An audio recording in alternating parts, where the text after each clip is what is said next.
الحمد لله رب العالمين، والصلاة والسلام على رسوله الكريم وعلى آله وأصحابه وأتباعه أجمعين. أما بعد، فقال الله تبارك وتعالى: وما خلقت الجن والإنس إلا ليعبدون ما أريد منهم من رزق وما أريد أن يطعمون إن الله هو الرزاق ذو القوة المتين. فدغ آيتونك الله جل وعلا شانه دا د انسان د پیدایش چې انسان د چیش لپاره پیدا شوی دی او انسان باید په دنیا کې څه وکړي دا خبره بیان کړې ده. الله جل وعلا شانه فرمای چې ما جنات یعنی فیرانان او انسانان فقط او فقط د دې لپاره پیدا کړی دي چې دې زما عبادت وکړي. زوی د دې انسانانو او د فیرانانو څخه رزق نه غواړم او نه د دې صدا غوښتنه لرم چې ما لره خوراکه برابر کړي. ان الله هو الرزاق ذو القوة المتين. ذکر چې الله جل وعلا شانه رزاق دی، رزق الله ورکي. الله هیڅ شي ته اړ او محتاج نه دی. خدا انسانان چې رزق ته اړ دي، د انسانانو لپاره الله رزق روزي ورکي. نو اوس الله جل وعلا شانه دا انسانان او پیرانان ټول د خپل عبادت او بندګۍ لپاره پیدا کړی. یعنی دا چې انسان په دنیا کې اوسېږي د انسانانو د لپاره څه کول پکار دي. او اوس موږ تاسو وګورئ چې انسانان پیدا شوي د چیش لپاره دي او دوی لګیا او مصروفه په تیشي باندې دي. الله و چې ما د انسانانو فیرانان د خپل بندګۍ عبادت لپاره پیدا کړي. رزق د انسانانو اړتیا او ضرورت دی. انسانان چې په دنیا کې اوسېږي دوی خوړلو ته اړتیا لري، چشلو ته اړتیا لري. په همدغه باندې په دا خوړو او اوبو باندې د انسان فای و انسان صرف د دې دپاره پیدا نه دی چې بس دی په دنیا کې سهار و ماښام د رزق په تلاش کې وي چې بس ځان لره خواړه برابر کړي، ځان لره اوبه برابرې، بلکې دا د انسانانو ضرورتونه دي او دا هر څه الله ورکي. الله رزاق. انسانان خوړو لره اړتیا لري، الله رزاق دی. د سپېرې خاورې څخه هغه د انسانانو دپاره رزق راباسي. دا څه چې حبوبات که غنم دي که ورج دي که جواري نور هر څه چې دا انسانان یې خوري او یا دا حیوانانو خوراکه ده، دا کم شیان چې د مځکې څخه راوځي الله یې راباسي. د اسمانه څه باران پر اوري د همدغه سپېرې خاورې څخه دا ډول ډول نعمتونه راباسي. دا هر نوع میوې چې دي دا ټول الله د مځکې څخه راباسي.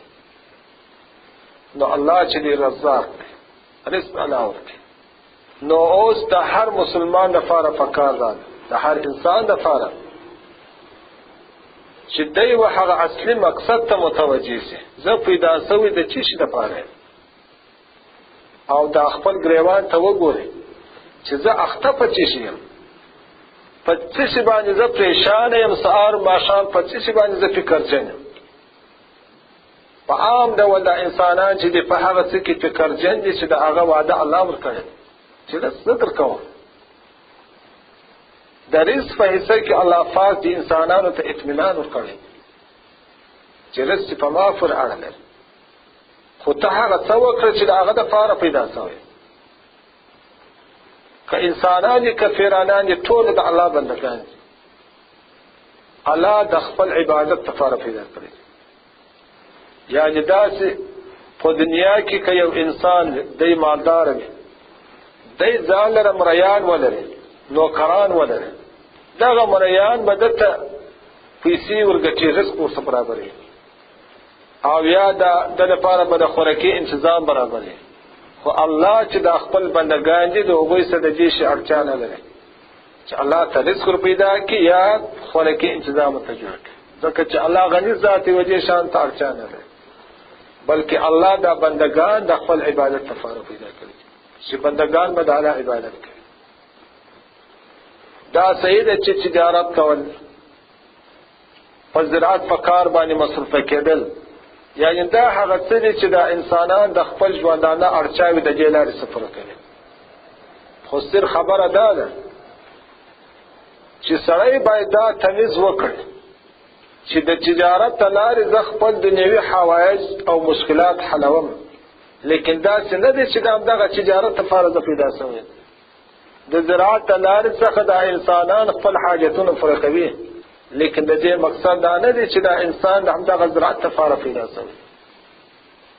د څاروي د لارې څخه انسانان دا دي حیوانان لري، کاروبار پکې خپل حوایج په پوره کوي، لیکن د دې لپاره د نه پیدا شوی. الله جل وعلا شانه فرمایي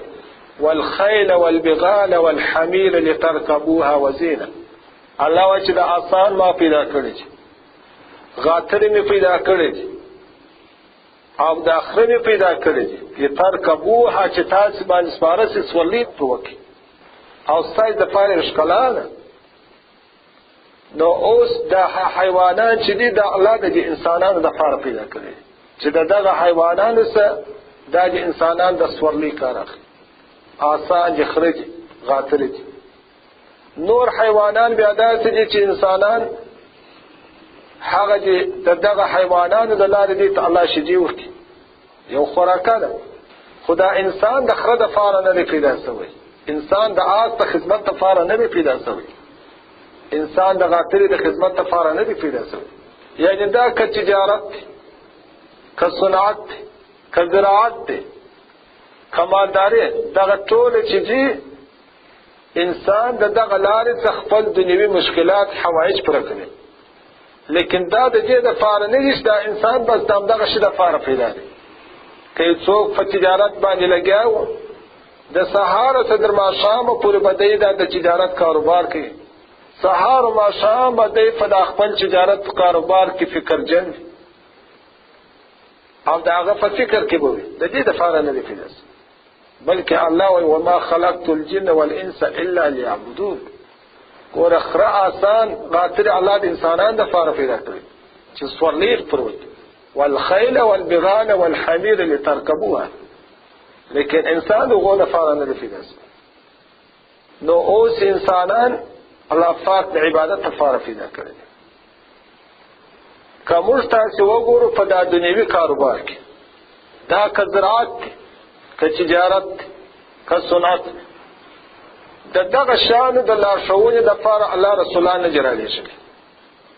چې اوس الله رسولان رالیږلي وي چې بس خلکو ته د تجارت کاروبار وشي، چې په دې ډول باندې تاسو د تجارت کاروبار کولی شئ، یا د زراعت ورته وشوي یا صنعت ورته وشوي، د دې لپاره الله رسولان نه رالیږلي. ځکه دا هغه څه دي چې د انسانان د خپل عقل دماغ څخه کار اخیستلی شي، په دا خپل عقل دماغ په خپلو تجربو باندې د زراعت کارونه مخته بیولی شي، صنعت مخته بیولی شي، تجارت مخته بیولی شي. لیکن بیا هم دغه تجارت، هم دغه صنعتي کارونه، دا زراعتي کارونه کې ته وګورئ، دغه هر سړی په دغه فکر کې چې دی چې دی باید دا کار د نورو څخه زده کړي. که څوک تجارت زده کوي په یو تجارت خانه کې د خپل کشر شاګرد کړي، که څوک صنعت زده کوي د خپل کشران د یو کاسب سره شاګردوي، څو د هغه څه دا کسب دی زده کوي. په داسې حال کې چې دغه شانو د زده کړې دپاره د انبیاو راتګ ضروري نه دی، نه الله پاک انبیا او رسولان رالیږلي دي، بلکې انسانان یې په خپلو تجربو باندې دا کارونه مخته بیایي. پاته د عبادت مسله شوه. عبادت داسې یو شی نه دی چې دا هر انسان یې په خپل عقل و دماغ ځان سره برابر کړي. عبادت د لارښوونې دپاره الله رسولان رالیږلي دي، انبیا یې رالیږلي دي، کتابونه یې نازل کړي دي چې تاسو چې وایي زما عبادت کوئ، په دا کتابونو کې چې کومه طریقه لیکل شوې ده، وایي په دغه طریقه عبادت وکړئ. وایي تاسو چې زما عبادت کوئ، دا زما د رسولانو پر طریقه باندې وکړئ. نو اوس چې موږ تاسو وګورو د خپل حالات د تجارت لپاره خدا ضرورت وینو چې خپل کشران د په تجارت خانه کې شاګردان خو څو د تجارت زده کوي که یو کسب زده کوو د اهل کسبه سره شاګردان کوو لیکن د عبادت په حصه کې دا فکر نه سره دا کشران به عبادت چیرې زده کوي په داسې حال کې چې تجارتي کارونه سره په خپل عقل دماغ مخته بیولای شي یو چا به هیڅ کسب د بل چا څخه زده کړی نه وي په دا خپل عقل دماغ به د کار مخته بوز لیکن دا الله عبادت څوک په خپل عقل دماغ باندې نشي کولای او نه دا چاته معلومیږي چې په کم شي باندې الله زما سره راضي کیږي په کم شي زما سره ناراضه کیږي بلکې الله د رسولانو په جبه باندې دا هر څه بیان کړی دی په خپل کتابونو کې دا هر څه بیان کړی دی چې دغه ډول عمل کول زما د خوشي سبب ګرځي او دغه ډول عمل کول زما د ناراضګۍ سبب ګرځي نو اوس موږ پیدا د عبادت تفارې یوازې موږ تاسو نه زموږ تاسو مور فلار هم د الله د عبادت تفاره پیدا دي زموږ او تاسو شذې منځ خوندې هم د الله د عبادت تفاره پیدا دي زموږ تاسو لونه او زامن هم د الله د عبادت تفاره پیدا دي نو چې موږ ټول د الله د عبادت تفاره پیدا دي دا د عبادت طریقه باید موږ زده کړو د عبادت تفاره پیدا دي د عبادت طریقه باید زده کړو چې د الله عبادت موږ باید په څه طریقه باندې وکړو المونځ د الله یو عبادت دی المونځ باید ذکر شي داسې نه ده چې هر څوک راولاړي چې په څه طریقه د زړه په هغه شکل بدلی د المونځ کې الله به ځینې قبلوي یا هغه المونځ الله قبلوي چې د الله د رسولانو په طریقه باندې د الله په کتابونو کې د هغه لارښوونه شوې هغه ټول شرایط او ارکان یې پر ځای کېږي بیا د المونځ کېږي نو چې موږ ټول د الله د عبادت لپاره پیدا واسي په دنیوي کارونو کې دغه ضرورت محسوسوو چې باید دا کار موږ د یو چا څخه زده کړو دغه هر سړی چې وګوري که غواړي چې د زوی سره ډاکټر جوړ کړي ته باندې داسې ځای ته بیایي چې هلته به دی ډاکټري زده کوي که غواړي چې د زوی سره مستري جوړ کړي دی داسې چا سره به شاګرد کوي چې هلته مستریتوب زده کړي نو اوس عبادت چې دی عبادت زده کړه غواړي خو د عبادت په حصه کې دا حس نشته په ډېرو کسانو کې دغه حس نشته چې دا زما زوی چې د الله د عبادت لپاره پیدا شوی دی دغه عبادت به دی چیرې زده کړي دی به دا د الله عبادت په څه طریقه باندې کوي دا خپل لونو دا په حصه کې دا فکر نه دی ورسره چې دا زما لونې هم د الله د عبادت لپاره پیدا دي هغه په انسانانو کې شامل دي مکلف دي دا به د عبادت چیرې زده کړي د چا سره زده کړي نو چې موږ ټول د الله د عبادت او بندګۍ لپاره پیدا یو د الله عبادت او بندګۍ باید موږ زده کړو په خپل هم زده کړو په خپل اولادونو باندې هم زده کړو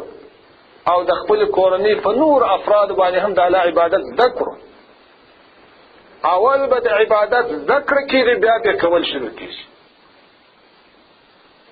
هر کار هر عبادت څوک د کول د مخه علم ضروري دی که علم نه وي هغه عبادت به په څه طریقه باندې عبادت هغه عبادت بلل کیږي چې د الله د هدایت سره سم دی د ځان ته څوک د عبادت طریقه نشي جوړولی نو د عبادت د فار چې دا انسانان الله د عبادت لپاره پیدا کړی نو د عبادت طریقې باید ذکر دا هر عبادت چې په څه طریقه باید وسه هر طریقه باید ذکر یعنی علم باید دی ولري ځکه چې دا علم د همدې جهته چې د فرض عبادت او علم پر ټول باندې فرض دی هر هغه عبادت چې الله پر دې انسان باندې فرض کړی دی محترم اوریدونکو تاسو د تعلیم الاسلام ولسی رادیو څخه د اف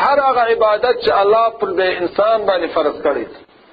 دا هغه عبادت علم پر دې انسان باندې فرض دی که چا سره علم وي بیا د الله عبادت باندې کولای شي نو د علم فکر باید هر مسلمان سره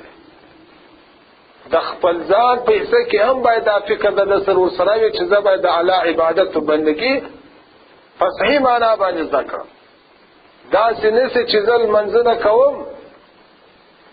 او لمنځونه مې ټول د الله د خوا څخه مردود کېږي. اوس مثلا لمونځ ځان ته شرایط لري، باید په پاکو جامو کې اوسي او داسه باندې که یو سړي ته دا مسله معلومه نه دی په مردار جامو کې لمونځ کوي، لمونځ یې نه سي کېږي چې هر څومره ځان په لمونځونو باندې ستړی کړي لیکن کالی مردار په مردار جامو کې دی کې دا لمونځ یې نه سي کېږي. حتی ډېر داسې کسان سه چې دی دا قضای حاجت ته ځي دا تش رګ وي در سره ځان نه پاکوي، همدغسې بس حاجت یې پوره کړي بس استنجا نه وي، استنجا په لوټه باندې وال کېږي، د کاغذ په استعمال باندې هم کېدلی چې خاص ځانګړي کاغذ په اوبو باندې هم کېدلی، یعنې هېڅ د جامو پروا نه لري. اوس نو په دغسې مردارو جامو کې چې دی هر څومره لمنځونه وکړي هغه لمونځ نه سي. نو د هر عبادت دپاره د هغه عبادت زده کړه ضروري ده چې باید د عبادت څوک زده کړي او دا په علم سره کېږي. په کوم علم باندې؟ په دیني علم باندې، په هغه علم باندې چې هلته د الله عبادت ښودل شوی او علم د انسان د کمال د فارېدو نه لوی صفت دی. په دا دنیا کې موږ تاسې وینو د انسانان څوک په ډېر مال و دولت لري، څوک په یو لوړ جاه و منصب لري، ډېر واکمن انسان دی، څوک په یو ښه قهرمان دی، څوک په د ډاکټري په شک کې ډېر مخته دی، څوک په انجینري کې ډېر مخته دی. یعنې داسې مختلف کمالات به د انسانان ولري، په مختلفو شکلونو باندې به دوی دا نعمتونه لري. لیکن د الله رسول وایي چې یو څوک چې هر څونه جاه منصب ولري په هغه باندې کس مه کوه چې کاشکې د ده په شان زه یو قدرتمند وای. که څوک هر څونه مال و دولت لري هغه باندې کس مه کوه چندانې صفت نه دی ده. که څوک هر څونه قهرمان پهلوان دی صرف دوه نفره دا ډول دي چې دا د دې کې چې کم صفت دی دا یو ډېر د کمال صفت دی. همدغه صفت باندې باید د چا کس اوسي چې دا صفت کاشکې په ما کې وای. نبی علیہ السلام وایي چې لا حسد الا فی اثنتین رجل آتاه الله مالا فسلطه على حلقة في الحق ورجل آتاه الله الحكمة فهو يقضي بها ويعلمها. وای د دوو کسانو صفات د غبطې وړ دي. د څوک د چا په چا باندې د ده کس کېږي چې کاشکې دا غبطه چې یعنې هغه صفت چې په بل چا کې دی دا تقاضا ولري چې کاشکې دا صفت په ما کې هم موجود وای. دا صرف دوه صفت دی. یو د هغه سړي د سخا صفت دی چې الله ده لره مال و دولت ورکوي، لیکن و څنګه مال و دولت فسلطه على حلقة في الحق، دا یې پر دا خپل مال باندې داسې مسلط کړی وي چې د حق په لارو کې دا خپل مال مصرفوي. یو سړی مال لري لیکن د حق په لار کې دا د خپل مال د مصرفولو توفیق نه وي ورکول شوی، هغه باندې وایي کس مه کوه، ډېر مالداره دی هر څه لري، هغه باندې هیڅ کس مه کوه ځکه دا مال چې دی لري هغه د ده د هلاکت سبب ګرځي. لیکن هغه مالداره چې مال الله پاک ورکړی دی یو خدای دی چې دغه مال حلال مال دی. ځکه چې نبی علیه السلام وایي چې لا تقبل صلات بغیر طهور ولا صدقه من غلول، وایي لمونځ بې اودسه نه قبلېږي نه صحیح کېږي، او صدقه و خیرات چې ده دا د حرام مال ده نه قبلېږي، صدقه د حلال مال نه قبلېږي. او دغه مال چې دی لري دی د حق په لارو کې مصرفوي. اوس که موږ تاسې یو بانک ته وګورو دا دلته بینکونه جوړ دي،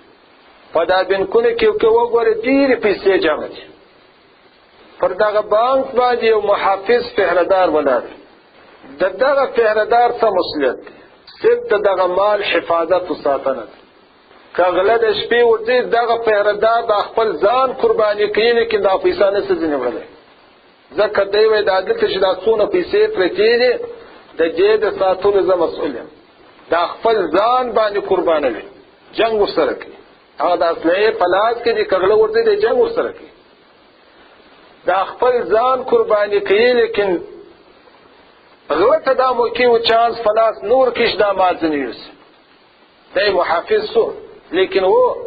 همدغه پیردار د یوې افغاني د مصرفولو حق نه لري نه طاقت لري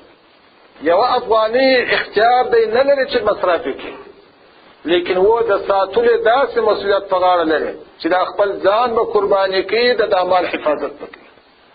نو اوس په دنیا کې چې د الله پاک ځینې کسان ته مال او دولت ورکړي ځینې فقط د یو چوکیدار حیثیت لري د پهردار حیثیت لري چې فقط دغه مال حفاظت او ساتنه باندې کوي ځان به قرباني کوي خو مال باندې ځنې ضایع کیږي لیکن هو الله یې داسې تنګ کړی چې یو افغاني لا هم د حق فلار کې نس مصرفوله نو دلته په دې حدیث کې چې نبی عليه السلام وايي ورجل اعطاه الله مالا فسلطه على هلكه في الحق هغه سړی د دې ور دی چې الله مال ور کړی وي د چې توفیق ور کړی وي چې د حق فلار کې مصرف کړي وو ځینې بیا داسې کسان دي چې مال او دولت فلاس کې لري لیکن په مصرفولو کې هم ډېر پهلوان دي مصرفوي لیکن په کومه لار کې مصرفوي په حق فلار کې نه مصرفوي د باطل فلار کې مصرفوي د حق فلار کې یو افغاني نس مصرف